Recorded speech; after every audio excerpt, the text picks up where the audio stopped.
dans la vidéo que cette personne a commentée, vous n'avez pas du tout fait d'effort de compréhension. Vous êtes vraiment, je crois vraiment, plus des 3/4 à n'avoir fait aucun effort de compréhension. Vous avez fait les bêtes et disciplinés, vous avez commenté, vous n'avez même pas réfléchi 2 secondes. Subhanallah, est-ce que vous avez été voir la définition d'une divinité dans le dictionnaire? Non, parce que si c'est pas fait, je vous conseille d'y aller tout de suite. Donc bon, je vais quand même vous le dire, parce que je suis sympa, mais allez vérifier par vous-même.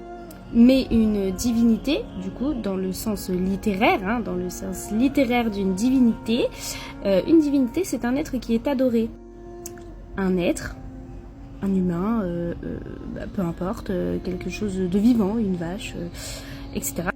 Donc un être qui est adoré. Donc, n'y a-t-il pas d'être adoré? Bien sûr que si, qu'il y a des êtres adorés, sinon Allah ne nous aurait pas parlé du shirk. Allah ne nous aurait pas parlé de sa divinité, du tawhid, de l'unicité.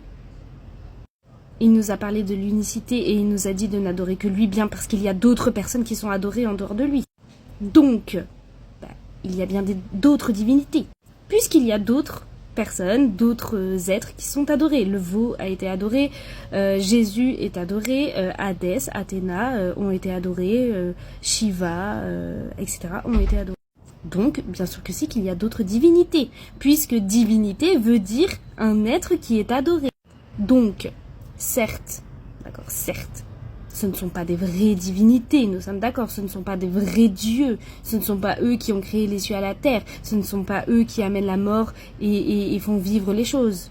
On est bien d'accord là-dessus, sinon je ne serais pas musulmane si je croyais qu'il y avait d'autres dieux. Réfléchissez 2 petites secondes, s'il vous plaît. Donc, avant de parler, premièrement, vous faites un effort de compréhension, d'accord? Au lieu de commenter directement sans réfléchir et sans même écouter ce que je dis, limite, faites un effort de compréhension.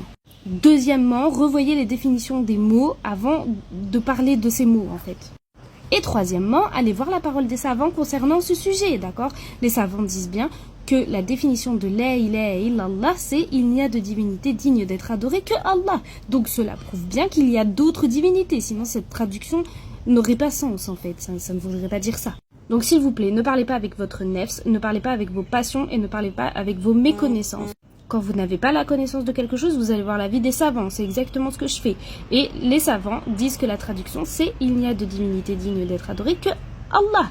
Et c'est bien pour ça, en fait, que c'est cette traduction-là. C'est parce qu'il y a d'autres divinités qui sont adorées en dehors d'Allah. Donc, le seul qui mérite l'adoration, c'est Allah. Parce que c'est lui le créateur de toutes choses. Et que ces autres divinités ne sont que des faux dieux qui ne pourront rien pour personne. Donc voilà, apprenez les définitions des mots et ne commentez pas pour rien. Et ne commentez pas sans science. Barakallahu fikoum.